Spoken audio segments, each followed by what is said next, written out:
Ouais, d'accord. Bonjour à tous. Merci de votre intérêt pour ce webinaire. Moi, je suis Pascal Krohn, journaliste à l'œil. Donc, moi, je suis journaliste spécialisée recrutement, ressources humaines. Je fais un usage de LinkedIn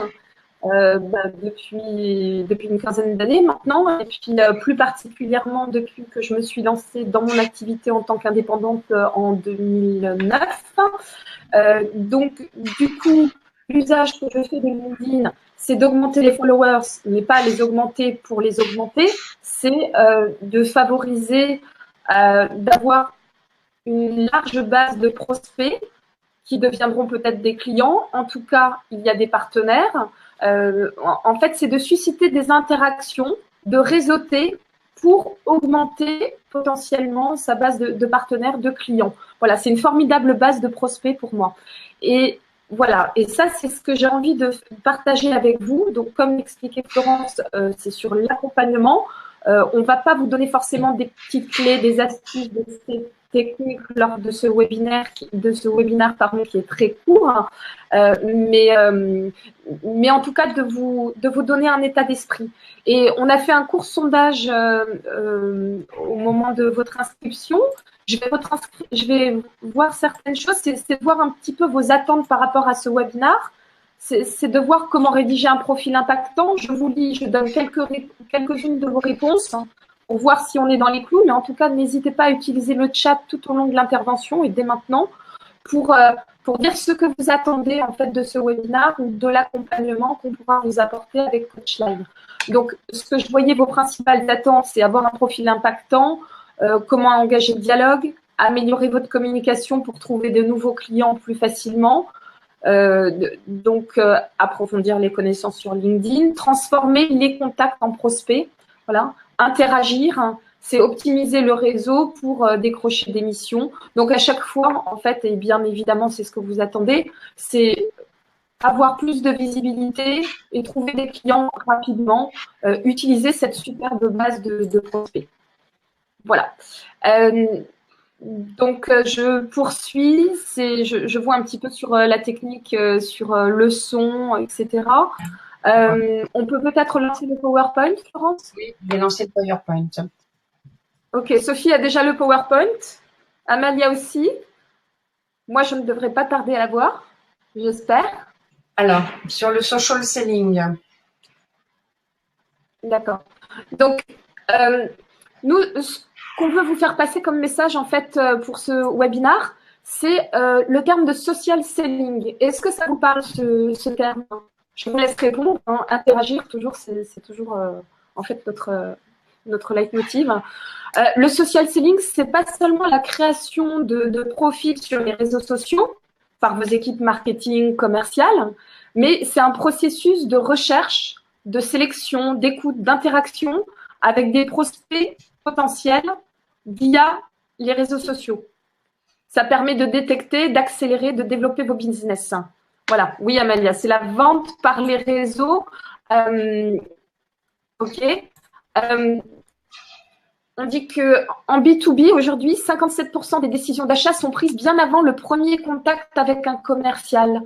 Ça veut dire qu'en fait, les acheteurs potentiels se sont forgés un avis bien avant grâce à des recherches sur Google et sur les réseaux sociaux. Un exemple, en fait, Samia, oui, un exemple, c'est un petit peu tout ce qu'il y a en pré-achat. C'est-à-dire que vous allez vouloir acheter, par exemple, j'allais dire un voyage ou aller dans un hôtel, etc. Vous n'allez peut-être pas tout simplement contacter l'hôtel et puis demander des renseignements. Vous allez vouloir aller sur TripAdvisor, pour prendre un exemple, et puis vous forger une opinion, voir ce que la communauté en dit. Vous allez voir des photos de vacanciers sur cet hôtel, etc. Voilà, c'est voilà. Pour les prestations, Cécile, oui, c'est pareil, c'est de se dire qu'on veut entendre par le biais du bouche à oreille ce qu'il se dit sur une prestation. On ne se fie plus seulement à l'avis du commercial qui veut vendre sa prestation. Ce serait un petit peu réducteur. C'est comme si maintenant, on vendait uniquement avec un catalogue et puis une revue. Voilà. Ok, vous avez compris. Donc, c'est ce qu'on appelle le préachat. C'est un cycle qui est plus ou moins long selon votre type de prestation, votre fonction, selon l'importance de l'achat, du secteur, de ce que vous allez vendre. Mais c'est la prise d'informations. Effectivement, Florence, c'est de l'intelligence collective aussi de partager, en fait. Avant de faire une demande de devis, on va vouloir demander les avis de tout un chacun et se renseigner avec d'autres sources d'informations. Voilà. La clé numéro 1 sur LinkedIn, c'est de ne pas être trop commercial. C'est de démarrer avec un esprit relationnel. Ce qui veut dire de présenter les avantages que la personne a à entrer en contact avec vous. Et il ne faut pas attendre d'avoir besoin de son réseau pour commencer à réseauter.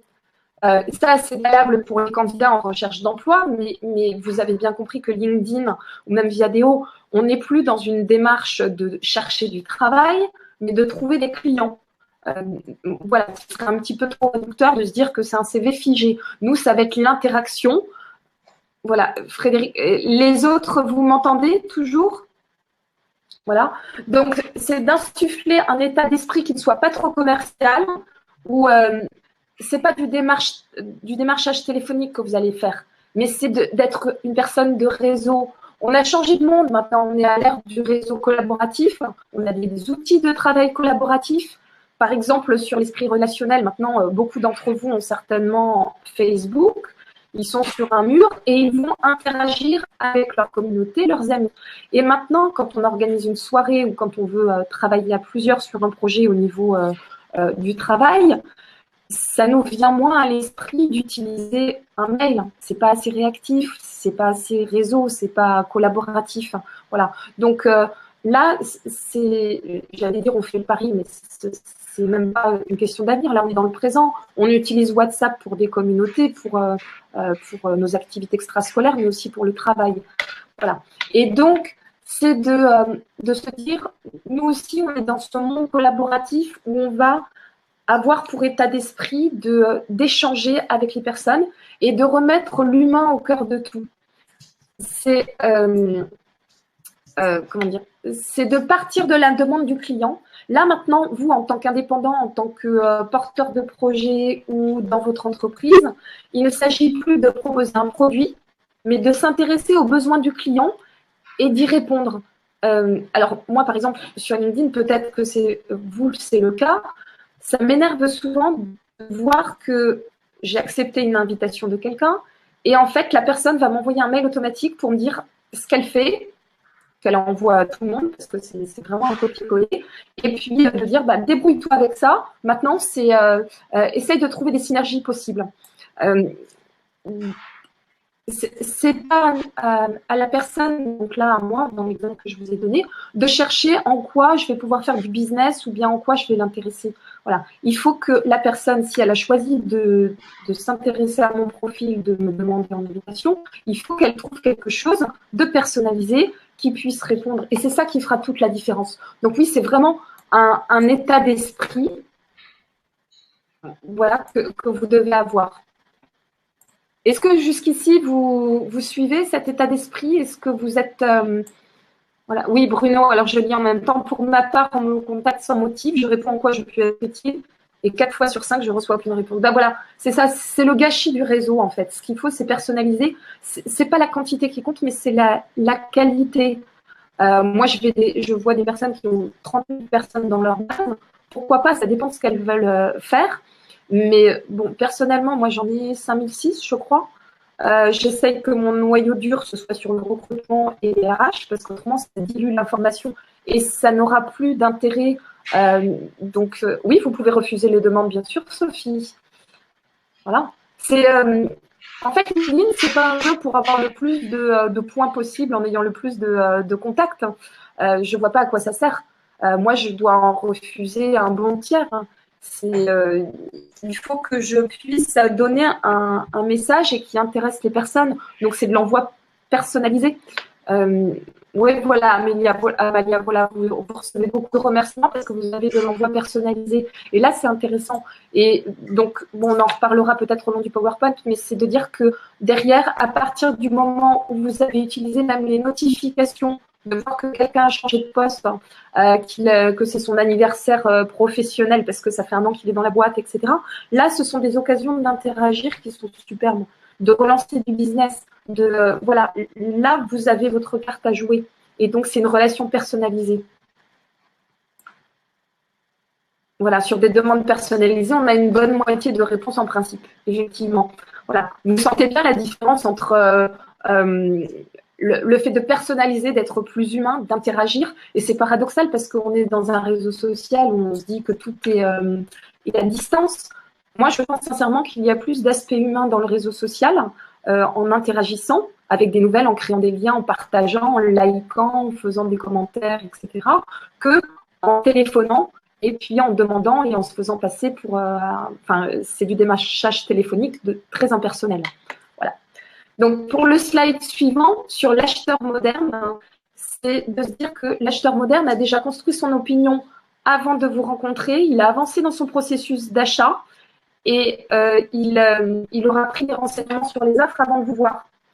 Et donc, ce qu'il attend de vous, finalement, quand il va vous contacter, c'est une expertise, une valeur ajoutée. Et c'est là que, sur LinkedIn, vous avez votre carte à jouer en interagissant avec des contenus pour entrer en jeu. Vous allez devoir diffuser au bon endroit, au bon moment et surtout aux bonnes personnes des contenus qui vont prouver votre expertise, votre savoir-faire, et ça, pour démontrer votre performance. Après, Delphine, quand vous dites qu'il est difficile de faire la part entre les vraies demandes et puis les simples envois automatiques, non, à partir du moment où vous interagissez et vous répondez, etc., vous aurez tout fait de voir s'il y a matière à avoir une relation plus enrichissante ou pas. Voilà, c'est à vous de personnaliser aussi la relation. Voilà. Donc, le social selling, ça ne va pas remplacer les techniques commerciales et marketing classiques de mailing, de téléphone, de présence à des salons, etc. Mais c'est un canal supplémentaire pour générer plus de leads et réduire le cycle de vente et puis potentiellement avoir des chances de mieux convertir. Je passe à la suite. Sur le social selling et le digital, c'est de dire qu'on est dans le prolongement de ce qu'on fait déjà. On n'a rien inventé, en fait. Le social selling, c'est pas parce que c'est un terme anglais que ça doit faire peur ou que c'est compliqué. C'est le prolongement de ce qui se fait déjà, mais sur un nouveau média. Je suis en même temps le chat, hein, je vous lis, je vois que vous interagissez, et puis c'est ça le principe aussi, on est sur l'intelligence collective. Là, on est sur l'état d'esprit, mais il faut bien comprendre qu'après, dans l'accompagnement, ce qu'on va faire, c'est vraiment donner des clés techniques aussi sur le résumé, sur augmenter les followers, sur l'interaction, d'utiliser des outils, même de community manager pour interagir, pour être toujours plus présent et diffuser à bon escient la bonne information, l'analyser, etc. Donc, voilà, oui, Florence, sur les 7 piliers, dédramatiser le social selling, tout à fait. Alors, je reviens mes moutons. C'est de dire que la relation marketing-vente ne doit pas changer à cause des réseaux sociaux. Donc, on prépare toujours des scénarios de vente, vous avez toujours des brochures, des plaquettes ou des PowerPoint, etc. Mais maintenant, le canal a simplement changé. On va diffuser davantage de contenu sur ces réseaux sociaux. Voilà, c'est le matériel de vente qui change, mais ce n'est pas plus compliqué que ça, c'est du bon sens. Donc, la stratégie de contenu, c'est d'expliquer comment chaque contenu intervient dans le processus de décision du prospect.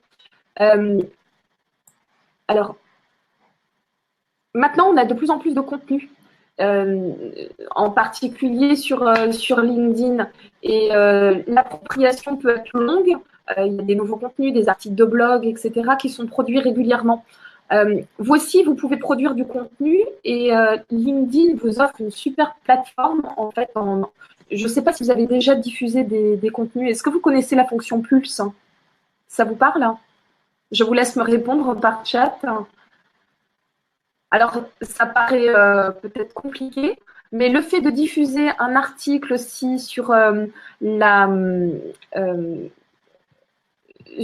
LinkedIn, donc, En fait, pour faire simple, vous avez sur LinkedIn, vous pouvez soit partager des petites nouvelles, un lien vers un site que vous avez euh, qui vous a semblé sympa à partager, soit avoir diffusé un article. Et un article où vous allez analyser ou reprendre un article de votre blog, etc., où vous allez montrer votre expertise. Et ça marche super bien. Il y a beaucoup de partages, de likes. Alors, c'était de la semaine dernière pour donner un exemple. Moi, j'ai fait une interview sur la transformation digitale d'un manager de transition qui a choisi de le relayer à titre personnel en tant que manager de transition sur son profil LinkedIn dans la fonction plus avec un article. En 4 jours, elle était déjà à 1500 vues et puis une quarantaine de partages. Et puis, je vous passe les commentaires. Donc, ça lui a créé une formidable visibilité, vraiment à son échelle, simplement en créant ce lien. Et en plus, cerise sur le gâteau, ça améliore votre référencement. On va pouvoir voir cet article depuis votre profil LinkedIn et puis sur Google. Et ça, vous conviendrez que c'est une superbe visibilité. Voilà. Donc, bon, je ne vais pas plus loin là-dessus. Sur comment créer des moments fédérateurs. Des moments fédérateurs pour vous en tant qu'indépendant ou détenteur d'une entreprise, ça va être de créer des événements sous forme de conférences, de formations, des ateliers. Et vous allez relayer ces événements, en fait, sur votre LinkedIn, par des nouvelles, etc. Voilà, mais donner des moments forts de suivi. Pour trouver le bon rythme éditorial, alors, je ne sais pas si, Florence, si ça avance dans le PowerPoint, je te laisse suivre tout ça. Trouver le bon rythme éditorial, c'est tenir dans la durée et régulièrement.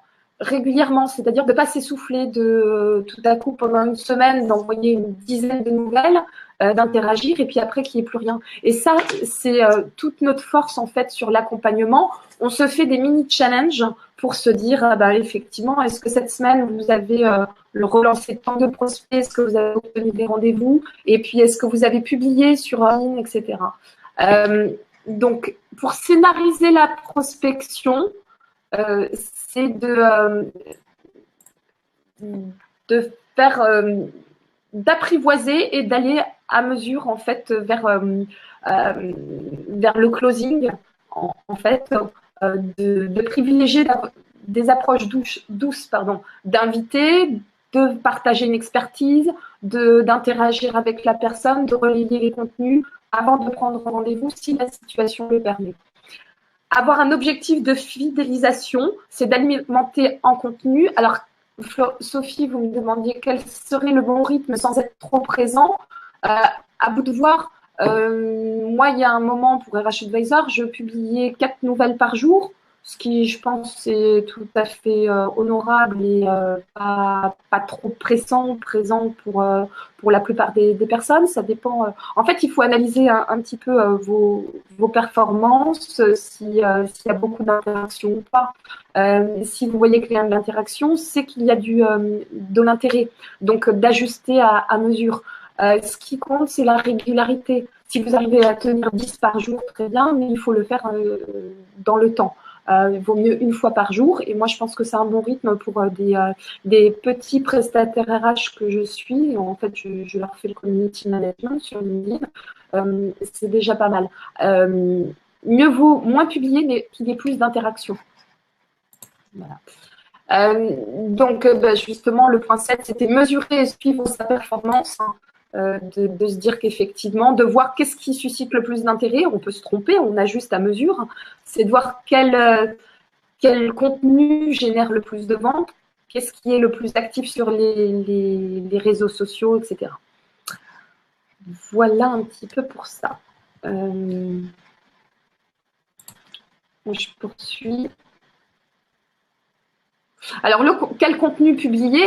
Justement, là, c'est toute la stratégie éditoriale que vous allez mettre en place, de voir qu'est-ce qui peut potentiellement intéresser votre cible. Déjà, c'est de définir votre cible aussi.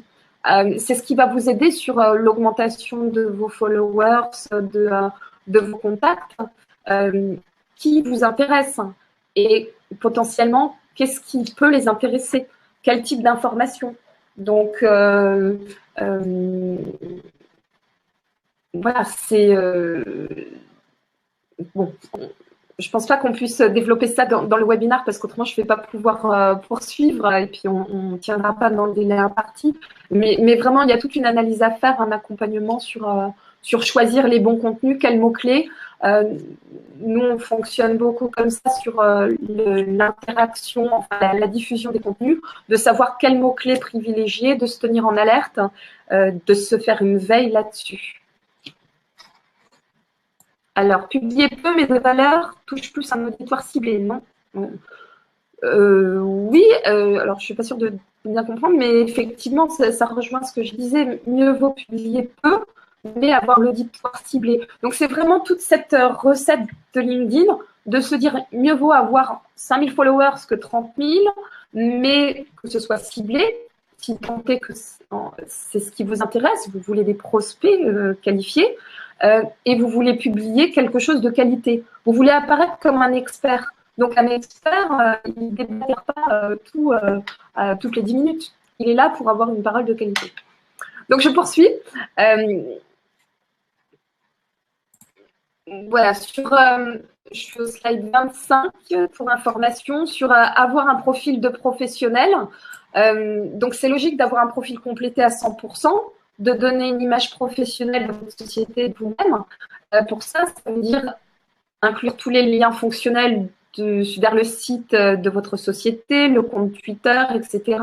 Il faut également d'excellentes recommandations, parce que ça joue aussi, c'est toujours, on est dans l'interaction. D'ajouter une bonne photo, bon, ça, on verra pour mettre un fond, enfin, pour plusieurs choses. Le slide suivant, moi, ce que j'avais apprécié, en fait, dans cette personne-là, c'était que bon, elle a une photo souriante, la bouche ouverte, etc. Le titre complet avec les bons mots-clés, ça compte aussi les mots-clés, se dire par quels mots-clés on va vous trouver. Donc, il y a toute une étude, un benchmark à faire au moment où on élabore son résumé, pour déjà aussi avoir un résumé clair avec des titres, des retours à la ligne, etc. Donc, cette personne indique plus bas que c'est une femme de réseau.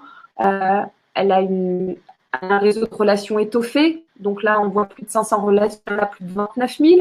Ça fait des partages réguliers.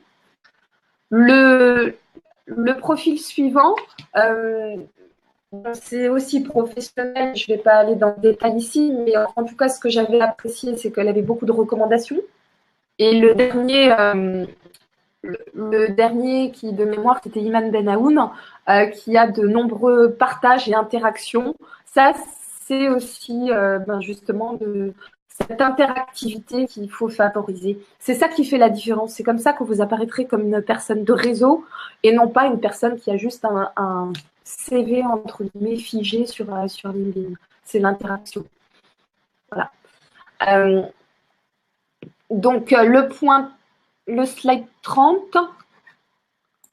Alors, Florence, les mots-clés importants doivent être écrits où? Dans quelle partie profil plus résumé? C'est ça. Oui. Sur déjà votre fonction, comment on va vous trouver? C'est tout bête, mais sur la recherche, si vous mettez… alors, bon, c'est toujours le cas plus pour des candidats, à la recherche de nouvelles opportunités ou bien en recherche active. Alors, bon, c'est bien de le dire, mais par contre, c'est pas avec ces mots-clés qu'on va vous chercher. On va vous chercher sur votre mot-clé, mais vous pourriez inventer des choses aussi, susciter l'interrogation, la curiosité, attracteur de talent, je ne sais pas ce qu'il y aurait, le poil à gratter de quelque chose. Voilà, susciter la curiosité, mais aussi les mots-clés voilà, Bruno, voilà, vous m'ôtez les mots de la bouche. Voilà, c'est tout ça. Mais en tout cas, les mots-clés, vous pouvez les trouver aussi en regardant ce que font vos homologues, vos concurrents, et vous en inspirer, vous démarquer. Voilà. Mais en tout cas, dites-vous qu'il y a certains mots-clés qui sont incontournables. Donc, sur le slide 30, pour faire assez vite aussi, les astuces pour améliorer votre démarchage commercial sur LinkedIn. Bien sûr, LinkedIn ne va pas effectuer les ventes à votre place, mais il va vous permettre de meilleures performances commerciales. Justement, déjà, le premier conseil, c'est de toujours interagir. C'est les connexions qui appellent les connexions. Votre premier niveau de contact ouvre la porte à une large gamme de connexions de deuxième, de troisième niveau. Et c'est ainsi qu'on développe son réseau et un réseau qualifié. Quand moi j'accepte une invitation, derrière, LinkedIn me propose d'autres choses qui sont pertinentes en fait avec les personnes du réseau, avec voilà, les personnes que j'ai contactées. Et quand vous rencontrez quelqu'un, que ce soit même un salon ou autre, n'attendez pas pour vous connecter à lui. Votre rencontre est encore présente dans son esprit, donc vite connectez-vous sur LinkedIn pour ça. Après, il faut bien cibler ses interlocuteurs, cibler les décisionnaires. Donc, de savoir remonter à la source aussi, de vous constituer un organigramme. Et vous seriez surpris de voir, en fait, quand vous contactez une personne sur LinkedIn, vous pouvez voir qui travaille avec qui. Vous pouvez regarder dans son réseau et reconstituer l'équipe et remonter et voir quelles sont les personnes clés à influencer pour conclure la vente. Voilà, donc ça peut être intéressant de mener sa petite enquête.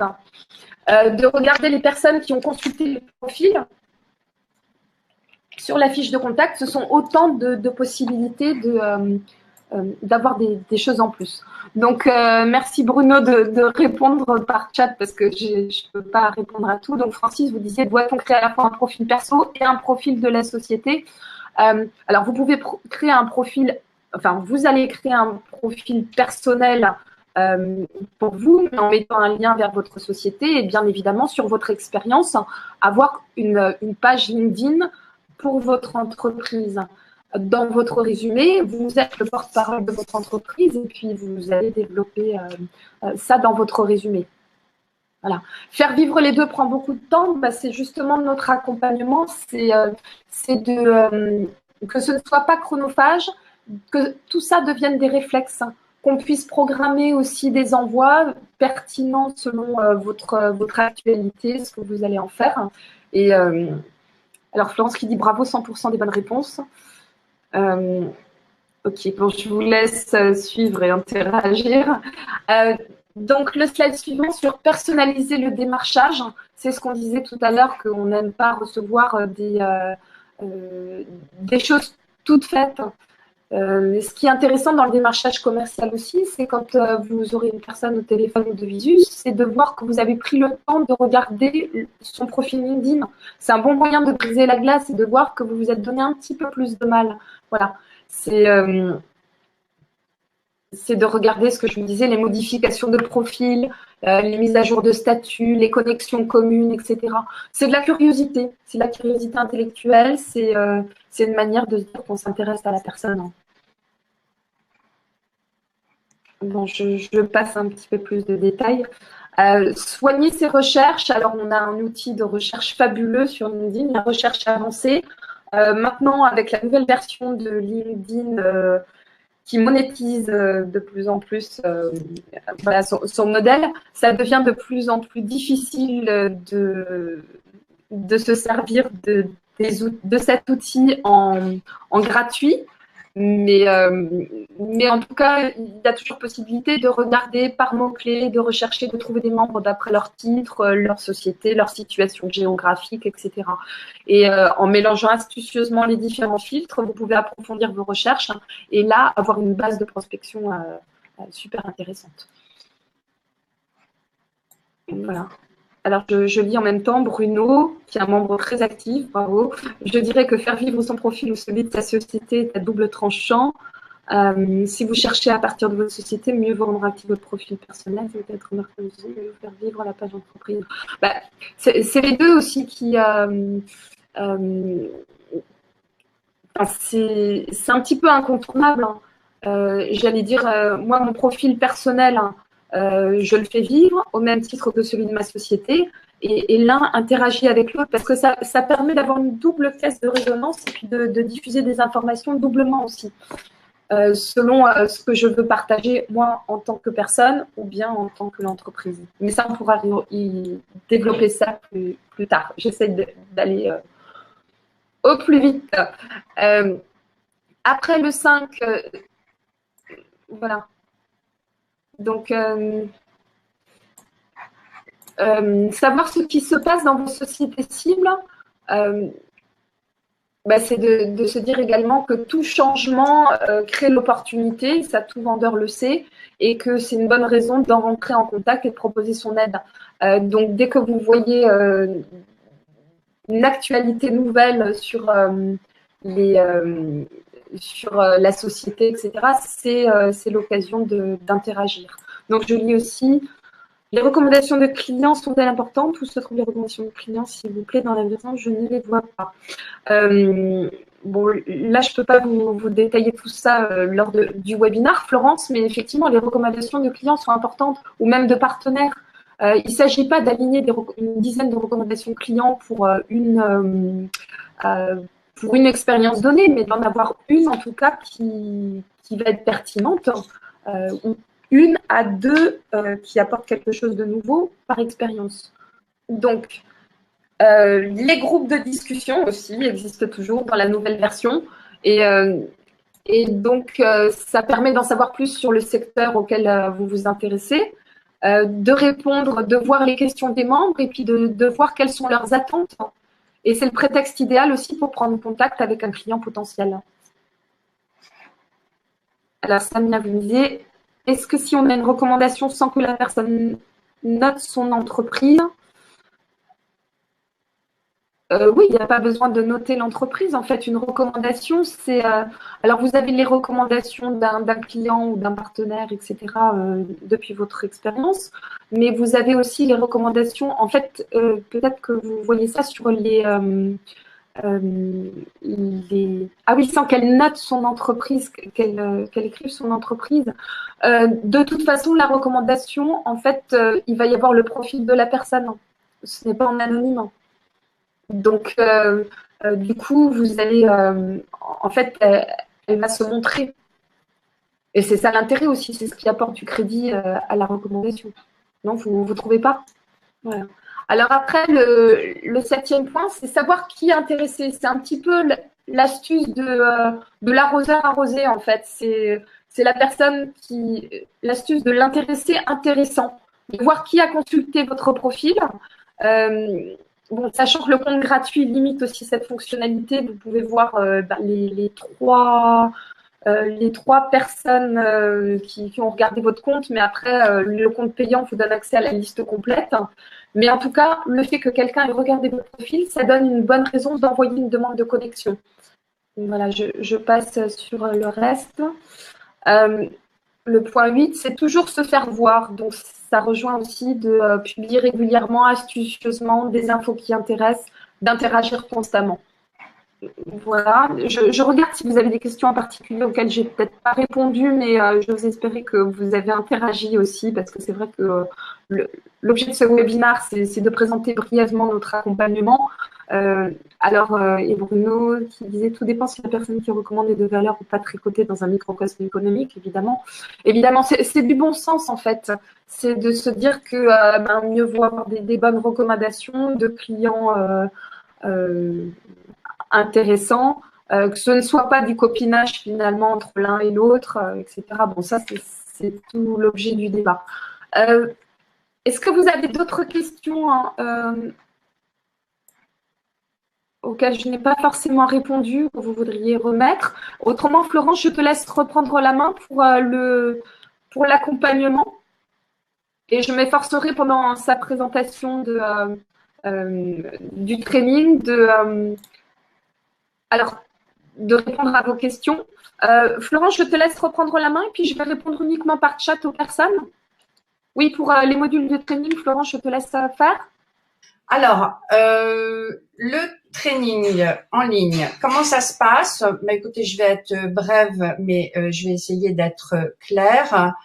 En fait, il se passe sur 30 jours.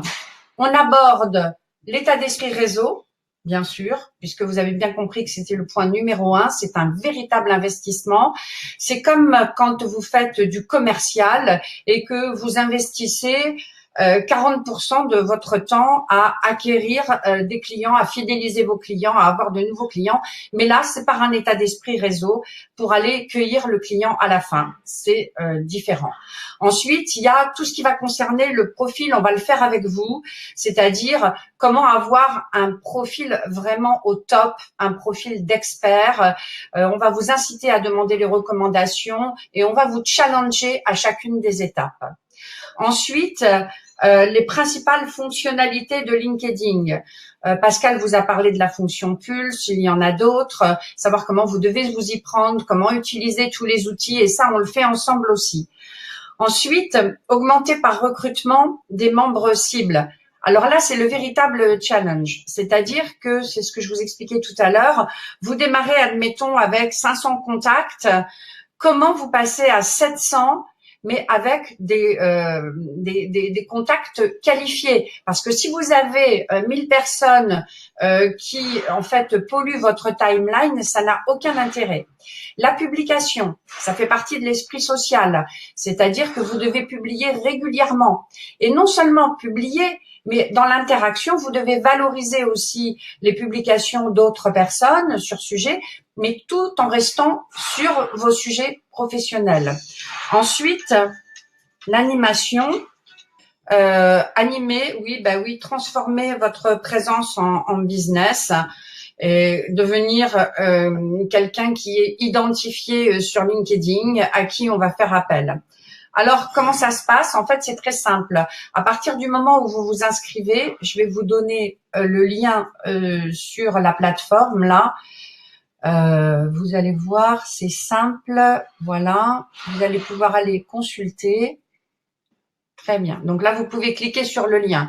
Alors, à partir du moment où vous serez inscrit, vous vous inscrivez sur l'agenda pour l'instant. Hein. Bon, à partir du moment où vous serez inscrit, vous aurez accès bien sûr à tout l'environnement Coachline, aux ressources. Les forums seront lancés et vous vous laisserez guider, vous répondrez. C'est des petits groupes de 10 personnes. Donc, un groupe reste homogène du début jusqu'à la fin sur les 30 jours. Ensuite, vous avez les ateliers en live, en webinar, qui durent chacun 1h30, au jour 3, au jour 10, au jour 17. Et entre-temps, vous avez des exercices à faire. Vous avez toujours les forums de partage et puis les fameux challenges qui sont collaboratifs, qui sont lancés d'ailleurs sur les forums et sur lesquels chacun se met au défi sur différents sujets d'avancer. Ensuite, dans les derniers jours, nous avons les webinars de partage où chacun va raconter ses expériences, va raconter où il en est. Et à la fin, nous terminons sur un plan d'action. Donc, en fait, on a voulu faire ce format intensif parce que justement, oui, c'est vrai, c'est chronophage parce que une fois qu'on a fini le webinar, on replie et puis on fait plus rien d'autre. Ou quand on a regardé un MOOC, c'est pareil. Donc là, l'idée, c'est de vous prendre par la main, c'est Coachline, c'est comme ça qu'on travaille, et de vous emmener à votre objectif personnel. Donc voilà.